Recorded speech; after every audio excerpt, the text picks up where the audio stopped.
చేయవలసినటువంటి విధానము. ఆ విధానము సక్రమంగా తెలిస్తే తప్ప అసలు ఆ వ్రతాన్ని నిష్టతోటి భక్తితోటి సక్రమంగా చేసుకోవడం అనేటటువంటిది సాధ్యం కాదు.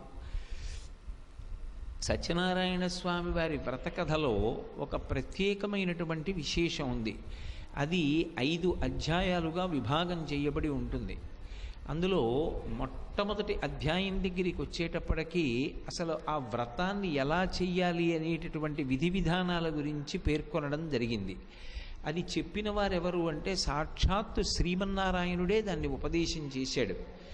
ఎందుకు చేయవలసి వచ్చింది అంటే ఒకానొకప్పుడు కలియుగంలో ఉండేటటువంటి జనులు పడుతున్నటువంటి బాధల్ని దృష్టిలో పెట్టుకున్నవాడై నారదుడు ఆ విషయాన్ని స్థితికర్త కనుక శ్రీ మహావిష్ణువుకి నివేదించాడు. ఏమి నివేదించేటప్పుడు బ్రహ్మగారికో పరమశివుడికో నివేదించకుండా